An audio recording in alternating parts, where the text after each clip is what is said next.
ಯಾದಗಿರಿ ಜಿಲ್ಲೆಯಲ್ಲೂ ಸಹ ಬಿಸಿಲಿನ ತಾಪ ಹೆಚ್ಚಳವಾಗಿದೆ. ಬಿಸಿಲಿನ ಝಳಕ್ಕೆ ಬಸವಳಿದು ಹೋಗಿದ್ದಾರೆ ಯಾದಗಿರಿಯ ಜನರು. ಕೊಳವೆ ಬಾವಿಗಳಲ್ಲಿ ಅಂತರ್ಜಲ ಮಟ್ಟ ಕುಸಿತವಾಗಿದೆ. ಕುಡಿಯೋದಕ್ಕೂ ಸಹ ನೀರಿಲ್ಲದೆ ಜನರು ಪರದಾಡುವ ಪರಿಸ್ಥಿತಿ ನಿರ್ಮಾಣ ಆಗ್ತಾ ಇದೆ. ಯಾದಗಿರಿ ಜಿಲ್ಲೆಯಲ್ಲೂ ಸಹ ಬಿಸಿಲಿನ ಝಳಕ್ಕೆ ಬಸವಳಿದು ಹೋಗಿದ್ದಾರೆ ಯಾದಗಿರಿಯ ಜನರು. ಕೊಳವೆ ಬಾವಿಗಳಲ್ಲಿ ಗ್ರೌಂಡ್ ವಾಟರ್ ಲೆವೆಲ್ ಕಡಿಮೆಯಾಗಿದೆ. ಕುಡಿಯುವ ನೀರು ಪೂರೈಕೆಯಲ್ಲೂ ಸಹ ಭಾರಿ ವ್ಯತ್ಯಯವಾಗ್ತಾ ಇದೆ. ಕುಡಿಯುವ ನೀರಿಗೋಸ್ಕರ ಜನರು ಪರದಾಡುವಂಥ ಒಂದು ಪರಿಸ್ಥಿತಿ ನಿರ್ಮಾಣ ಆಗಿದೆ.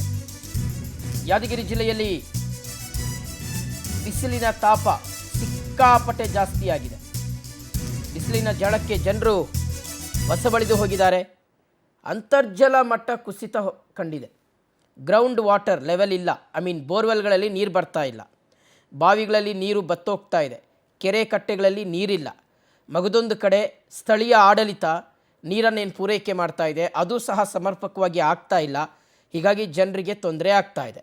ಮಗದೊಂದು ಕಡೆ ತಂಪು ಪಾನೀಯಗಳ ಮೊರೆ ಹೋಗ್ತಾ ಇದ್ದಾರೆ ಜನರು. ಎಳನೀರು, cool drinks, ice cream, juice. ಹೀಗಾಗಿ ಅದನ್ನು ಕುಡ್ಕೊಂಡು ಬದುಕಬೇಕಾದಂಥ ಒಂದು ಪರಿಸ್ಥಿತಿ. ಯಾದಗಿರಿ ಜಿಲ್ಲೆಯಲ್ಲೂ ಸಹ ಸಿಚುವೇಶನ್ ತುಂಬ ಕ್ರಿಟಿಕಲ್ ಆಗಿದೆ. ಇನ್ನೂ ಏಪ್ರಿಲ್ನಲ್ಲೇ ಈ ರೀತಿಯಂಥ ಪರಿಸ್ಥಿತಿ, ಮೇನಲ್ಲಿ ಏನಾಗುತ್ತೋ ಗೊತ್ತಿಲ್ಲ. ಮಳೆಗೆ ಇನ್ನೂ ಒಂದೂವರೆ ತಿಂಗಳು ವೆಯ್ಟ್ ಮಾಡಬೇಕಾಗಿದೆ ಜನರು.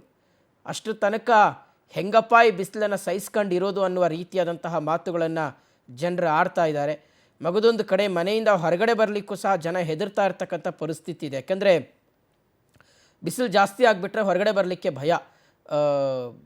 ಈ ಬಿಸಿಲಲ್ಲಿ ಹೆಂಗೆ ಹೋಗೋದು ಅಂತ ಅನಾರೋಗ್ಯಕ್ಕೂ ಸಹ ಒಂದಷ್ಟು ಜನರು ಒಳಗಾಗ್ತಾ ಇದ್ದಾರೆ. ಬಿಕಾಸ್ ಡಿಹೈಡ್ರೇಷನ್ ಅನ್ನುವ ಸಮಸ್ಯೆ ಜಾಸ್ತಿ ಇರುತ್ತೆ.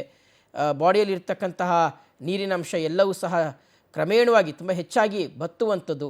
ಹಾಗಾಗಿ ನೀರಿನ ಅಂಶ ಇರ್ತಕ್ಕಂಥ ಪದಾರ್ಥಗಳನ್ನು ಅಥವಾ ಜ್ಯೂಸಸ್ಸು ಅಥವಾ ಎಳನೀರು ಈ ರೀತಿಯಾದಂತಹ ಪದಾರ್ಥಗಳನ್ನು ಜನರು ಹೆಚ್ಚಾಗಿ ತೆಗೆದುಕೊಳ್ತಾ ಇದ್ದಾರೆ.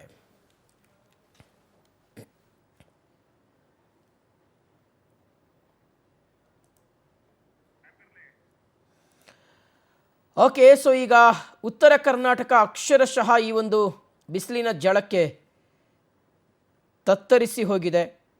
ಜನರಂತೂ ಯಾವಾಗಪ್ಪ ಮಳೆ ಬರುತ್ತೆ ಅಂತ ಆಕಾಶ ನೋಡ್ತಾ ಇದ್ದಾರೆ. ಅಟ್ಲೀಸ್ಟ್ ಒಂದು ಮಳೆ ಬಂದರೆ ಸಾಕು, ಒಂದು ಸ್ವಲ್ಪ ಕೂಲ್ ಆಗುತ್ತೆ ವಾತಾವರಣ ಅನ್ನೋದು. ಮಳೆ ಬರೋದು ಇನ್ನೂ ಒಂದೂವರೆ ತಿಂಗಳು ವೆಯ್ಟ್ ಮಾಡಬೇಕು. ಮಗದೊಂದು ಕಡೆ ಈ ತಂಪು ಪಾನೀಯಗಳ ಬಿಸ್ನೆಸ್ಸನ್ನೇನು ನಡೆಸ್ತಾ ಇದ್ದಾರಲ್ಲ ಅವರಿಗೆ ಬಂಪರ್ ಅಂತಲೇ ಹೇಳಬೇಕು. ಜನರು ಹೆಚ್ಚಾಗಿ ಈ ತಂಪು ಪಾನೀಯಗಳ ಮೊರೆ ಹೋಗ್ತಾ ಇದ್ದಾರೆ. ಹಾಗಾಗಿ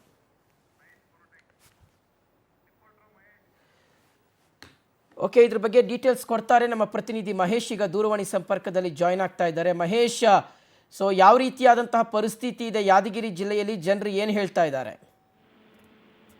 ಎಸ್ ಶಿವಶಂಕರ್, ಯಾದಗಿರಿ ಜಿಲ್ಲೆಯಲ್ಲಿ ದಿನೇ ದಿನೇ ಬಿಸಿಲಿನ ತಾಪ ಹೆಚ್ಚಾಗ್ತಾ ಇದೆ. ಒಂದ್ ಕಡೆ ಏನಂದ್ರೆ ಕೊಳವೆ ಬಾವಿಗಳು ಮತ್ತೆ ಅಂತರ್ಜಲ ಕುಸಿತಾ ಹೋಗಿದ್ರೆ, ಮತ್ತೊಂದು ಕಡೆಯಲ್ಲಿ ಏನಂದ್ರೆ ಹನಿಗೂ ನೀರಿಗೂ ಅಂದ್ರೆ ಜನರು ಬಹಳ ಪರಿತಪಿಸುವಂತ ಘಟನೆಗಳು ಕೂಡ ಕಂಡು ಬರ್ತಾ ಇದೆ. ಯಾಕಂದ್ರೆ ದಿನನಿತ್ಯ ಏನಂದ್ರೆ ಕುಡಿಯೋ ನೀರಿಗಾಗಿ ಜನರು ಬಹಳ ಸಂಕಷ್ಟವನ್ನ ಪಡ್ತಾ ಇದ್ದಾರೆ. ಮತ್ತೊಂದು ಕಡೆಯಲ್ಲಿ ಏನಂದ್ರೆ ಬಿಸಿಲಿನ ಝಳಕ್ಕೆ ಏನಂದ್ರೆ ಜನರು ಹೊರಗಡೆ ಬರದೇ ಇರೋಂತ ಪರಿಸ್ಥಿತಿ ಕೂಡ ಉದ್ಭವ ಆಗಿರ್ತಕ್ಕಂಥದ್ದು. ಯಾಕಂದ್ರೆ ಜನರು ಏನಂದ್ರೆ ಹೊರಗಡೆ ಬಂದ್ರು ಕೂಡ ಸಾಕಷ್ಟು ಏನಂದ್ರೆ ಬಿಸಿಲು ಸರಿಸುಮಾರು ನಿನ್ನೆ ಏನಂದ್ರೆ 45-46 ಡಿಗ್ರಿ ಸೆಲ್ಸಿಯಸ್, ಇವತ್ತು ಕೂಡ 43-45 ಆಸುಪಾಸಲ್ಲಿ ಈ ಒಂದು ಬಿಸಿಲಿನ ತಾಪಮಾನ ಇರ್ತಕ್ಕಂಥದ್ದು. ಹೀಗಾಗಿ ಏನಂದ್ರೆ ಜನರು ಹೊರಗಡೆ ಬಂದ್ರು ಕೂಡ ಮತ್ತೊಂದು ಕಡೆಯಲ್ಲಿ ಏನಂದ್ರೆ ಬಿಸಿಲಿನ ಝಳವನ್ನು ತಪ್ಪಿಸಲು ಕೂಡ ತಂಪು ಪಾನೀಯ ಮತ್ತೆ ಜ್ಯೂಸ್ ಸೆಂಟರ್ ಇನ್ನಿತರ ಬೇರೆ ಬೇರೆ ತಂಪು ಪಾನೀಯಗಳ ತರ ಮೊರೆ ಹೋಗಿ ಅಲ್ಲಿ ಕೂಡ ಅವರು ಒಂದು ಆರೋಗ್ಯ ತಪ್ತಾ ಇದ್ದಾರೆ. ಯಾಕಂದ್ರೆ ಆರೋಗ್ಯ ಏನಂದ್ರೆ ಅಲ್ಲಿ ತಂಪು ಪಾನೀಯದಲ್ಲೂ ಕೂಡ ಏನಂದ್ರೆ ಕೆಮಿಕಲ್ ಮಿಶ್ರಿತ ಒಂದು ಜ್ಯೂಸ್ಗಳು ಕೂಡ ಈಗ ಯಾದಗಿರಿ ಜಿಲ್ಲೆಯಲ್ಲಿ ಹಾಕಿ ಅದನ್ನ ರೆಡಿ ಮಾಡ್ತಾ ಇದ್ದಾರೆ. ಅದು ಏನಂದ್ರೆ ನಮ್ ತಂಪಾದ್ರೆ ಸಾಕು, ಹೆಂಗಾದ್ರಾಗ್ಲಿ ಒಟ್ಟಾಗಿ ನಮ್ ತಂಪು ಕುಡಿದ್ರೆ ಸಾಕು ಅಂತ ಜನರು ಮುಗಿಬಿದ್ದು ಕುಡಿತಾ ಇದ್ದಾರೆ.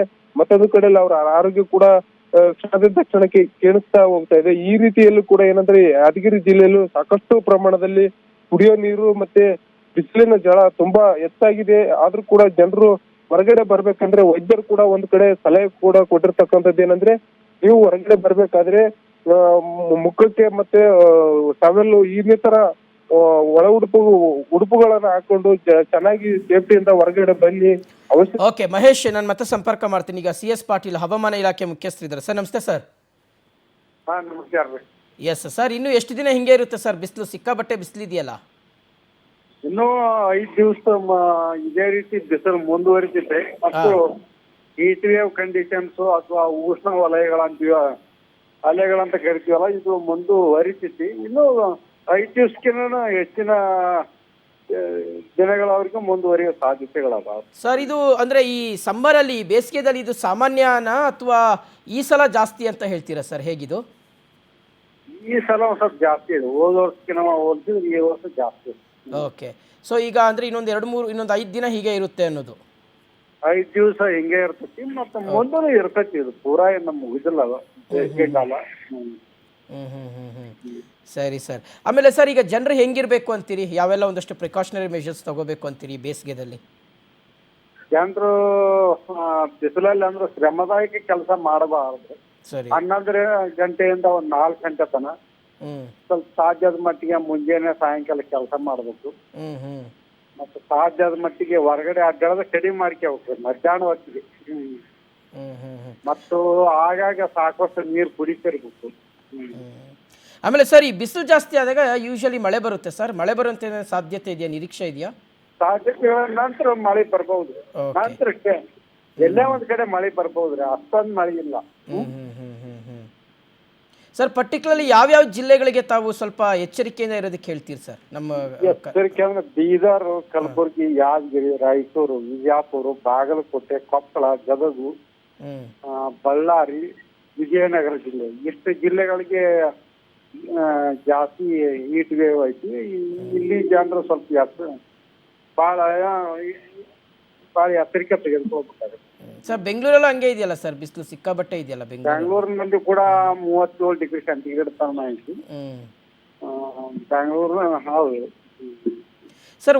ಒಂದು ಕಾಮನ್ ಕ್ವಶನ್ ಸರ್, ಇದು ತುಂಬ ಜನ ಕೇಳೋದು, ಯಾಕೆ ಈ ಸಲ ಬಿಸಿಲು ಜಾಸ್ತಿ ಇದೆ ಅನ್ನೋದು ಸರ್?